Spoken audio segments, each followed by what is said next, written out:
Welcome back to West Ham Unofficial. I hope you are all well. It's the opposition preview for Everton versus West Ham taking place at Goodison Park, Sunday 2:00 kick-off. I'm joined by Dave from Falcon Blues TV. Dave, how are you? I'm good, mate. Thanks very much for having me on. Appreciate it. Hope you're well too. I'm good. Thank you very much for having... Thank you very much for coming on. Before we get into it, I'd like to thank our channel sponsors, SRM, Carver and Son. Check them out using the link in the description. Straight off the bat, how have you rated Everton's season so far? I don't think we could rate it any. We've been brilliant in comparison to the way we were last season. I know we had a really good start last season.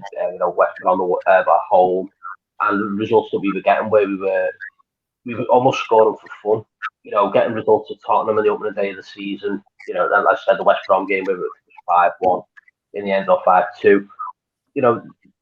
We started off in a similar fashion to the way we had last season, which is good.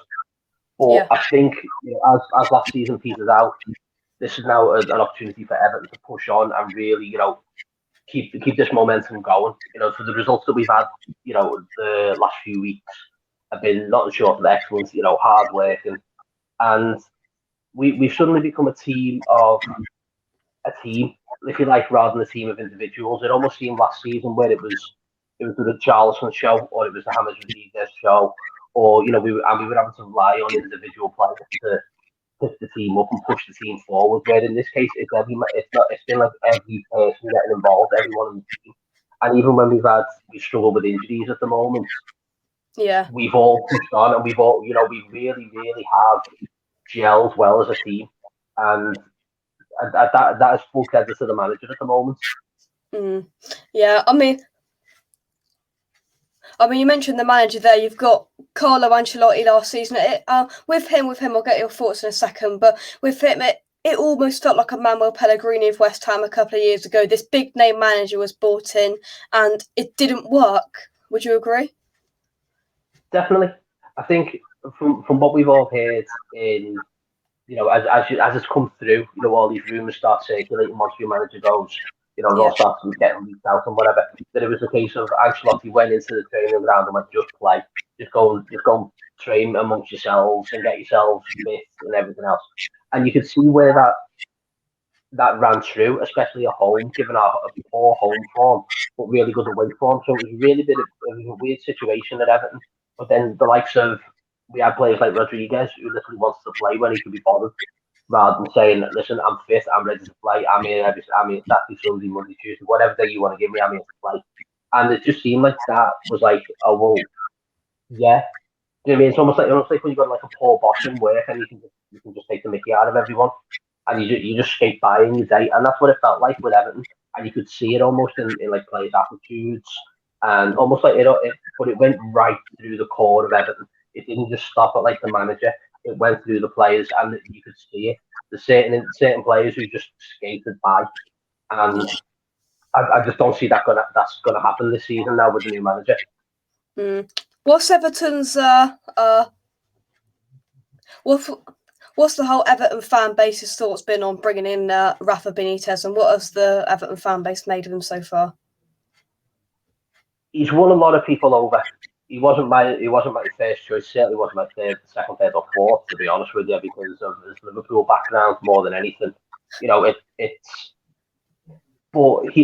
doing the right stuff on the pitch, and because he was never my first choice, I probably won't warm to him for a good while. He's gonna have to win something for me to really, really warm to him.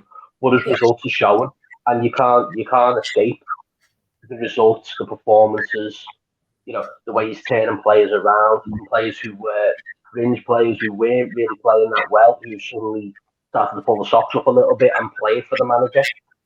But like I said, this Everton side is now a team of players, and it's a team. It's not a group of individuals anymore.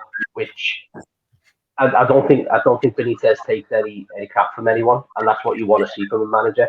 Whereas you saw it last season when Ancelotti was happy to just skate by and get on with the game, and that shows in his results. Whereas this time we're looking fitter, we're looking sharper, stronger, more compact. we're not just settling for a 1-0. We've got to take teams to the sword and going for it, which proved last week. The other week against United. We went that for me was the first time we've ever gone to Old Trafford and played for 90 minutes ever. In my 40 years of watching Everton, that's one of the first times I've ever really seen us take the game to United. It's always taken us to be like 1 or 2-0 down to start going, okay, well, we'll try and get a consolation goal or we'll push for a draw. And that probably sounds the same for a lot of teams. It probably sounds similar for yourselves. Yeah, it does. Yeah. But the way the manager's got the team playing, you can't help but smile and be happy with how we're doing it. He's just got to be more. He's got to keep the consistency more than anything. Yeah, sounds very good. What do you think of West Ham and your opponents you're coming up against on Sunday? I see a lot of Everton in your side now. No, and that is purely down to the Moyes factor. He's got his tough to beat. He's got he's got his compact. He's got a great centre half pair. And I know Zuma from his Everton days. We tried as hard as we could to bring him in because he's a terrific centre half. And if you can couple that with a bit more, because you've got all the guile and you've got all the tenacity and you've got all the attributes you want, but if you can combine it with a bit more flair and someone who's going to get you regular goals, if you can couple that with a 15-20 goal season striker, there's no reason why you can't be, up there with, hopefully with Leicester, with Tottenham, with Arsenal, especially with the teams that are dropping, like I just said, Arsenal, Tottenham, Leicester, who aren't getting the results this season and aren't looking as strong as they should be. Yeah, definitely. Loads of Everton fans have said in the last year how much of Everton they could see in West Ham, and that's down to David Moyes. He likes lots of similarities. He likes working with a small squad. He doesn't like too much flair. He's very, the first thing he came in when he did a couple of years ago was sort out the defence, because that's his main goal is to not concede goals. He hates conceding goals, and it's just quite funny when you look at the Everton of 10 years ago. You can see a lot of West Ham in there and vice versa. It's that he's working to a budget. He went to United and he was suddenly the pauper who had all this money and didn't know what to do with it. So we went back to Everton to try and buy Fellaini and try to buy Leighton Baines. And it wasn't like, well, look at the bigger picture. There's better players out there for the money that you've got at your disposal. And then he went to Spain and made a hash of it. And then he came to West Ham, and I immediately thought that he's going to do a job. Yeah, it doesn't matter. He'll do the job with a team that isn't in the top 6, but is wanting to make that step up. If you know what I mean. So it's like, even if he came back to Everton, it wouldn't happen now. But I think if he'd come back to Everton, we'd have seen a similar, back to the wall, 11 against 11 type of team, and that type, strong in defence, strong in midfield, but just that little bit. They just need that little bit more just to tip it over the edge. It's like when we had, we had goal scorers like Yakubu, and if Yakubu could have stayed fit, and Louis Saha could have stayed fit, if you met, Yakubu did his Achilles and that was him done for his career, then if he was able to stay fit, there's no reason why Everton couldn't have gone on, with a 25 goal a season striker in Yakubu and pushed on, which is what Moyes tried to do. He tried to do it with James Beattie, he tried to do it with Andy Johnson, he tried to do it with Starhart, and it just hasn't worked for him, which is why I think in the same manner when I look at West Ham, if you can come up with a goal scorer, just get him from absolutely anywhere. Go find some random kid from South America who's going to bag you 20 goals. That's what Moyes needs, Yeah. Oh, yeah. That would really put the icing on the cake. How do you think the game is going to go on Sunday, though? How are you feeling? I think this is Everton's biggest test this season for this season. I said that last week that Man U was, and they didn't give us anywhere near the fight that I was expecting. I think they tried to turn it into a Ronaldo show. When he came on in the second half, you thought, okay, it's going to be a bit of a grind here now for the next 25-30 minutes, and it wasn't. It wasn't the kind of Man United performance that I expected at Old Trafford. And Everton really did put them to the sword. We were unlucky not to win it at the end for the offside goal. Miles offside, we know that. But we looked more capable of scoring than United did. So that's why I look at this game now as almost like the litmus paper and the litmus test for now. It's Benitez against Moyes. It's two old managers in separate dugouts, which is really, really weird. And I think, you've been getting great results since the start of the season. I think you want to pick yourselves up from Brentford last week, where in the same breath, Everton want to push on from, we're unbeaten at home. We beat Norwich 2-0 before the break and won all at United. And we're at home, so we're on the ascendancy. But I think it's going to be a big test for us. I think this will be our biggest test this season, definitely. I thought the same with Villa, and due to Villa battered us, but United and just didn't impress me the way they have done. So I think Sunday's going to be a big one, therefore. Yeah. To be fair, when I look at it, it's massively going to come down to how good and how fit and ready and firing to go our players are going to be after coming back from international duty. We can tell that within 15 minutes what they're like, whether when we've seen after our international break or after coming back from a European night, just playing that Sunday, we seem to be flat. We were against Brentford after our Europa League game the Thursday before. It takes it out of teams, but we'll be able to tell whether we're going to be on form that day. It's just whether we can grind out that result. Who's the one player you fear from West Ham going into the game? Fully fit squad we've got, pretty much. I like that Ben Rama. I think he causes a lot of trouble.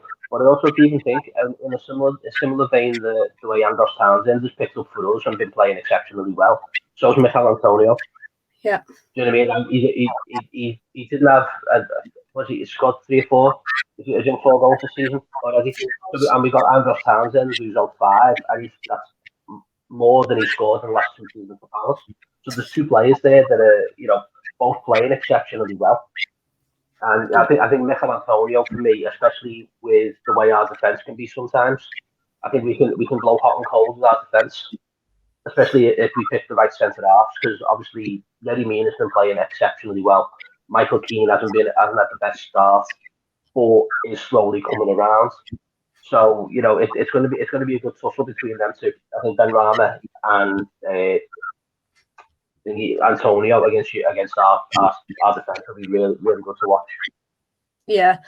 Well, I mean, Antonio's on 5 goals. Two really good players in form. Ben Rama's on 3 goals. There's plenty of goals in these two sides. That's for sure. Us in terms of West Ham, who's the one player we should look out for the game? Who's going to cause us the problems? If he's fit, Richarlison. If he's not, Damari Gray. A lot's been said about Andros Townsend because obviously he's scoring goals, but Damari Gray and to a lesser extent Abdoulaye Doucouré have been exceptional in that midfield. Doucouré's been playing just in front of Alan, and Alan's just been mopping up along that back 4 and just doing it really well. It's not right to call Doucouré a water carrier, but because he wants the ball and he will just carry the ball and he'll keep moving. But for me, I think the biggest threat you're going to have is probably Damari Gray. He's quick. Yeah. He's got good vision, and he knows he's direct. It's a player that Everton have lacked for quite a long time, and it's weird seeing it. It's weird seeing a player actually want the ball higher up the pitch than what we're known for and what we're used to. So, if I was going to pick one, it's going to be Damari Gray. But if I had to give it a few, then you're probably looking at a good midfield there of Townsend, Doucouré, and Damari Gray. Each team, I think it's fair to say, have got a good midfield. Rice and Souček, you've got Allen and Doucouré, that's for sure. But one thing I do have to say, celebration of the season has got to go to Andros Townsend for doing the suit in front of the United fans, which got them all up and screaming and shouting on Twitter and at the game. That was funny, I will give you that. Oh yeah, 100%. I mean, I looked at it and said, he's just there to take the piss out of it, and it was great. It was great to see, and it was like, but then he sort of reins it in a little bit. It's like, oh no, I did it because I respect the lad. No, just tell them outright you did it just to wind everyone up, and Yeah, you just have every Evertonian, you'd have every fan, not just Evertonian, just have everyone going, yeah, that's exactly what we needed, exactly what we needed to see. Just to put him down a little peg. It's not it's not a large peg to be put down. It'd be literally like half or something, yeah. Oh, it was funny, that's for sure. But to finish off, can I get your prediction for the game? What are you going to go for? I see goals. I definitely see goals in it because I think, like you say, Antonio and Ben Rahman are scoring goals. We've got Gray and Townsend also scoring. If you've got Calvert-Lewin or Richarlison back, I'll go for a home win, but I'll say it's a tight one. I'll say 3-2 Everton. Yeah, only because I definitely see goals in it. Yeah. Well, to completely go against what David Moyes wants, I want goals, and hopefully an away win for all of us West Ham fans travelling up to Everton at the weekend. Thank you very much for coming on, Dave. Anything you'd like to say about the game before we head? No, did you say you're coming up? Are you coming up to watch it as well? Are you? We are. Yeah, we are coming up in our thousands. So yeah. Are you coming yourself or? Yeah. Oh, nice. Good stuff. Yeah. I hope you enjoy. Have a good afternoon in Liverpool more than anything. Are you doing anything before that? You going around Liverpool, or are you going straight to the grounds? Yeah. We'll. I'm sure we will check it all out. We've been once before, and probably up there in the worst 3 West Ham performances ever. So let's just say, for me at Goodison Park, it can't get any worse. So the only way is up. So hopefully, fingers crossed that it's a 4th. Yeah. Hopefully you have a good weekend up in Liverpool more than anything, mate. That's the main thing. Yeah. Thank you very much for coming on. Let the people know watching where they can find you on social media and on YouTube. Yeah, so we're on Twitter at Falcon Blues TV and also at the same YouTube account, Falcon Blues TV. We don't record that much. We only tend to record when we can be bothered because we've got other things to do. We're grown up, so we've got responsibilities and everything. But try and record like this before the game, and then we'll try and give our thoughts after the game as well from outside the ground if we can get up there. But yeah, catch us on Falcon Blues TV. That's all I can really say, to be honest with you. Well, more than anything, Jake, thanks so much for giving us a shout to come on, mate. I really appreciate it. Yeah. Thank you very much for coming on from me. Thank you very much for watching this video. Drop a like on it, subscribe to West Ham Unofficial. Go and check out It's That Way, because everything's reversed. Falcon Blues TV on YouTube, and I'll catch you in the next one. Thanks for watching. I'll see you in the next one. Cheers, guys.